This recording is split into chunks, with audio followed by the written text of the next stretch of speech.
मुझे लगा शायद किसी ने टोटका किया है मेरे ऊपर। जितनी देर भी मैं सोई थी मुझे बहुत भयानक भयानक सपने आ रहे थे। कोई मेरे साथ हो और वो मुझे खींच के ले जा रहा कि चल सो। लग रहा था कि मेरे अंदर 6-7 लोग बैठे हैं और वो सच में मुझे मार रहा था।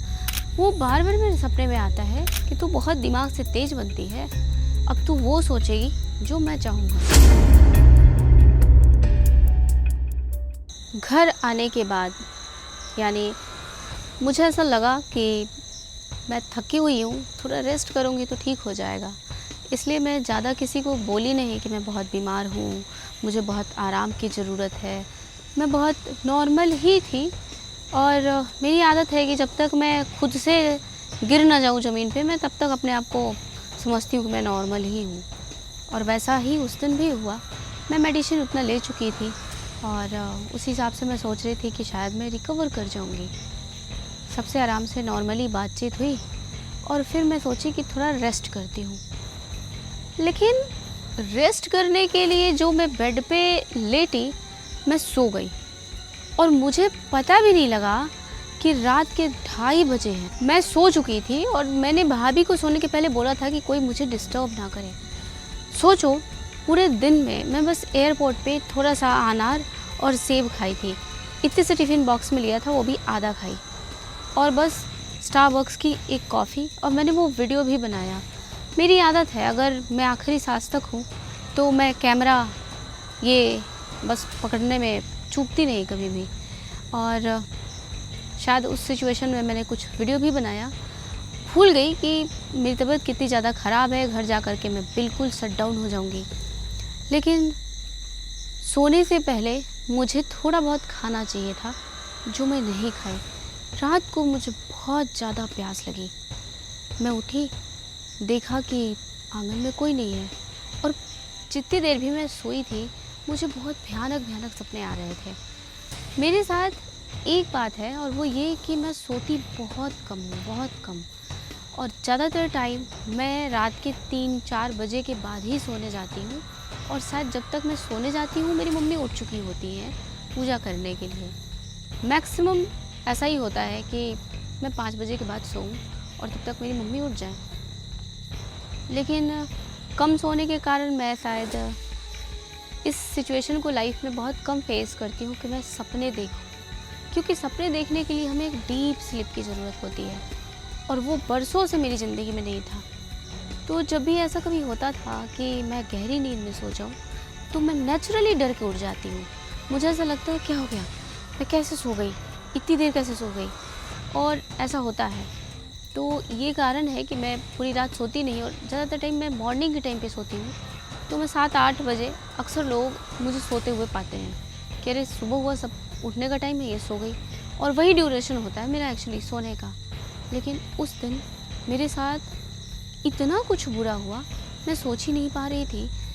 मेरे दिमाग में एक पर्टिकुलर बंदा, मैं जितनी बार भी सोई, जितनी बार भी, मैं 3 दिन तक लगातार बीमार रही और उस 3 दिन में मैं जितनी बार भी सोई, एक पर्टिकुलर व्यक्ति जिसकी उम्र 55 साल की होगी, गोल सा चेहरा, हल्का सांवला रंग, पकी हुई दाढ़ी, लेकिन चेहरे पे वो दाढ़ी नहीं थी, थोड़ी बहुत थी।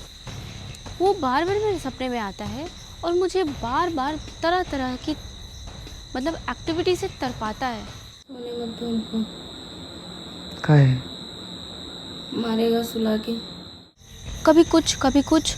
और वो इस हद तक मुझे डे फर्स्ट इतना हद तक डरा दिया कि मैं नींद खुलने के बाद आंगन में गई।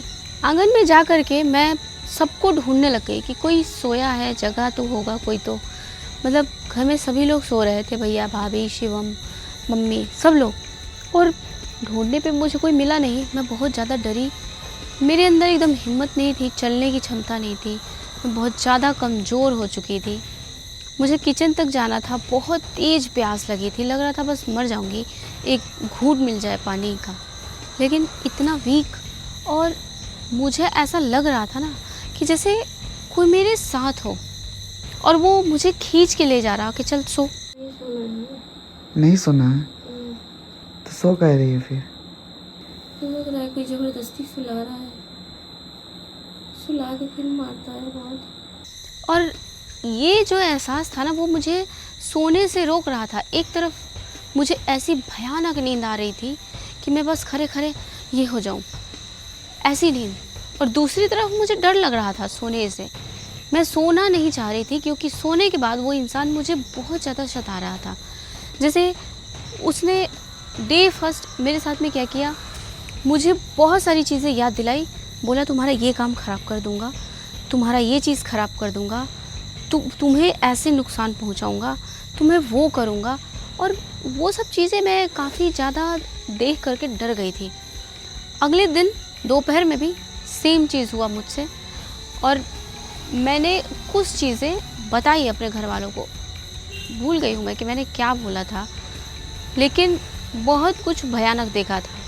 उसमें सबसे इम्पॉर्टेंट चीज़ उसने मुझे ये बोली कि तू बहुत दिमाग से तेज़ बनती है, अब तू वो सोचेगी जो मैं चाहूँगा, देख तेरा दिमाग काम नहीं करेगा। और एक्चुअली में ऐसा हो रहा था कि मेरा दिमाग काम नहीं कर रहा था। मतलब 1.5 दिन ये कह सकते हैं, या 1.5 रात, पूरी रात, अगले दिन और अगले रात तक मैं तो इस सिचुएशन को झेली, क्योंकि मैं ये सोच रही थी कि हाई फीवर में कई बार हमारा ब्रेन अजीब तरीके से काम करता है। ऐसा डॉक्टर्स भी कहते हैं कि पूरे सपने आना, हेलुसिनेशन होना, ये सब पॉसिबल है। लेकिन मैं ये बार बार एक पर्टिकुलर बंदे को देख रही हूँ जो बार बार मुझे सेम चीज़ बोल रहा है, और हर बात में घूम फिर के एक ही चीज़ है कि वो मुझे बर्बाद करेगा, वो जो चाहेगा वही मैं सोचूंगी। और वो फिर मुझे बोल रहा है कि क्या दिन में कुछ दिमाग काम किया, नहीं किया ना, अभी और नहीं करेगा, मैं और तुम्हारा दिमाग ख़राब करूँगा। उसकी इस बात से मैं बहुत ज़्यादा डर गई। मुझे लगा शायद किसी ने टोटका किया है मेरे ऊपर, नहीं तो आखिर ऐसे कैसे पॉसिबल है कि एक पार्टिकुलर बंदा मुझे ऐसे बोल रहा है और मेरे साथ हो रहा है। फिर कोई है ऐसा जिसको मैं ये बात बताई, और अपने घर में भाभी को भी बताई कि भाभी ऐसे ऐसे हो रहा है। तो बोली कि ऐसा कुछ नहीं है, ध्यान मत लगाइए आप ज़्यादा आलतू फालतू चीज़ में। थोड़ी देर मालिश की, मेरा सिर दबाया, और मुझे बहुत भयानक पेन हो रहा था, जैसा मैं बता चुकी हूँ। बार बार मैं उसको रिपीट नहीं करना चाहती। लेकिन पॉइंट यहाँ पे चेंज होता है कि मैंने किसी को ये बात बोली, उसने मुझे कुछ चीज़ें, जैसे जादू टोना टोटका, आप जो भी समझो, उतारने की चीज़ें, झाड़ फूँक समझते हैं आप लोग, वो किसी ने मुझे कुछ आशीर्वाद के तौर पे दिया, वो खाई। और मैं भूल भी गई थी कि मैंने उनको कुछ बताया था सुबह में। मैंने किसी व्यक्ति को सुबह में बताया, शाम तक उन्होंने मुझे कुछ दिया, और उसके बाद मेरे दिमाग का ये जितना भी हेलुसिनेशन था, ये जितनी भी बुरी बुरी चीज़ें थी, ये सब ख़त्म हो गई। मैं इतना अजीब बिहेव कर रही थी कि मैं एक रात के बाद दूसरी रात किसी को अपने पास से हटने नहीं दे रही थी। और लाइफ में पहली बार किसी ने नोटिस किया होगा कि मैं डरी हूँ। मैं इतनी छोटी, मतलब समझ लो 3.5-4 साल की रही होंगी, तब से मैं अकेले उस कमरे में उस बेड पे सोती हूँ। कुछ भी हो जाए मैं आज तक नहीं डरी। अपने कमरे में अपने बेड पे मुझे कभी डर नहीं लगा, मुझे खुद से कोई डर नहीं लगता। कभी ये इस तरह की चीज़ें मैं विश्वास नहीं की कि भूत प्रेत आत्मा जैसी चीज़ें, जबकि मेरे साथ घटी है घटना, फिर भी मैं उतना ज़्यादा विश्वास नहीं करती। मेरे साथ आज से 2 साल पहले एक लड़की, आप सब ने देखा होगा वीडियो में, वो आती थी हमारे पहले, उसने मुझे चैलेंज लगा के कहा था कि पूजा दी आप भूत से नहीं डरते हो ना, देखना भूत से डरोगे। और उसकी ये बात कहने के बाद मैं बैक टू बैक बीमार पड़ने लग गई, मेरी बॉडी फिगर ख़राब होने लग गई, मेरा फेस, इसका जो लुक है ओवरऑल वो ख़राब हो गया बिल्कुल। आज से और पहले के फेस में जो लोग मुझे पुराने टाइम से देख रहे हैं वो बता पाएंगे कि पहले मेरा फेस कितना ज़्यादा ख़राब दिख रहा था, बिल्कुल एजेड एंड डरावना सा। और बॉडी, ये पेट इतना नहीं था। इसी फ्रॉक को पहनने के लिए मैं सोच रही थी कि ये तो टाइट हो रहा है, क्योंकि ये अक्सर यहाँ तक हुआ करता था। और ये सब कुछ उस लड़की के टोकने के बाद से मेरी लाइफ में चालू हुआ। मैं समझ ही नहीं पा रही हूँ कि आखिर ऐसा हो क्यों रहा है।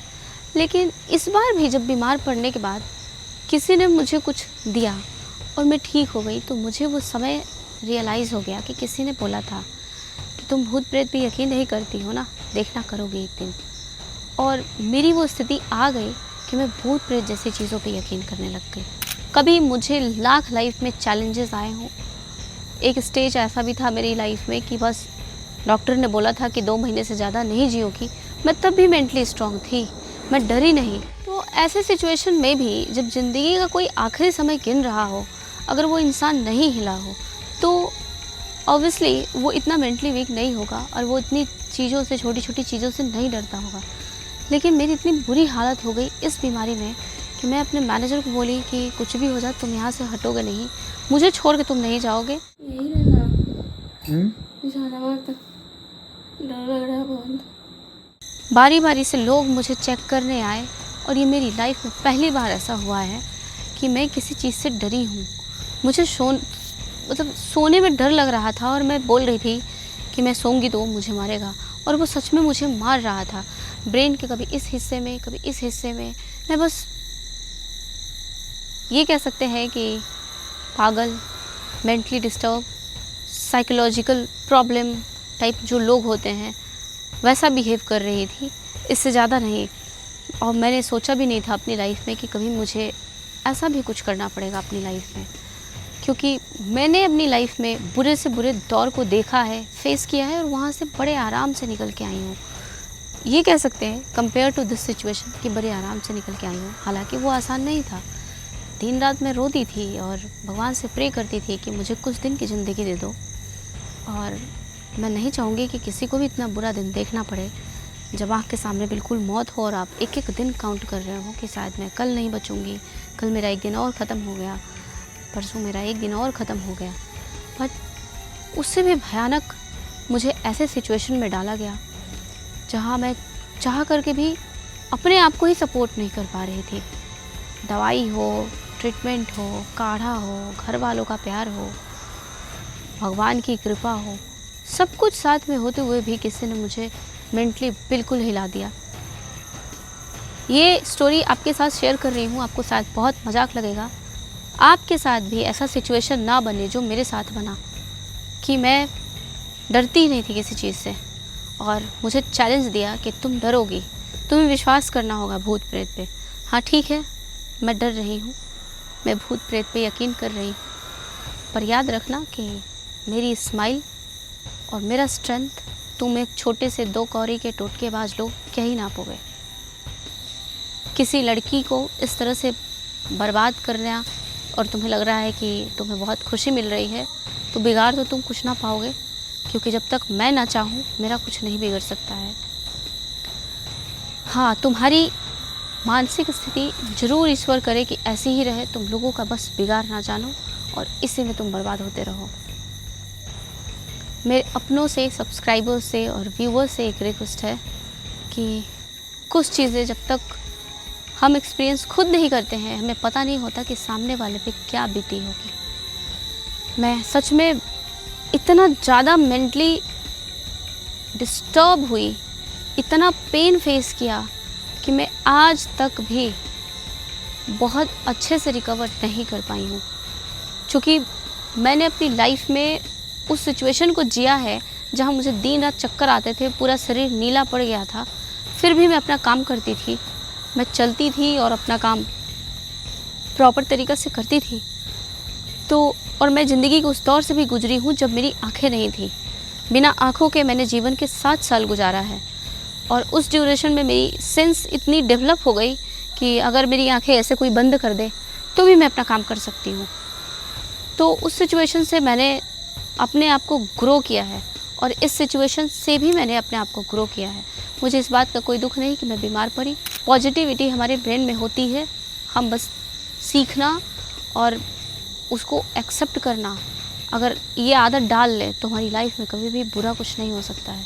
उस दिन मेरे साथ में जो भी हो रहा था, कुछ वीडियो फुटेज रोहित ने रिकॉर्ड करके रखा है, वो मैं उसे बोलूँगी कि इसमें डालने के लिए कि मैं क्या उस दिन बिहेव की थी और क्या क्या कुछ मैं देख के महसूस कर रही थी। मुझे कुछ याद भी नहीं आ रहा उतना अच्छे से कि क्या क्या हुआ था और सच में थोड़ा अभी भी सिर में दर्द है, बहुत अच्छे से स्टोरी में एक्सप्लेन नहीं कर पा रही हूँ, बट ये तुरंत की घटना है तो सोचा आप सबके साथ शेयर कर लूँ।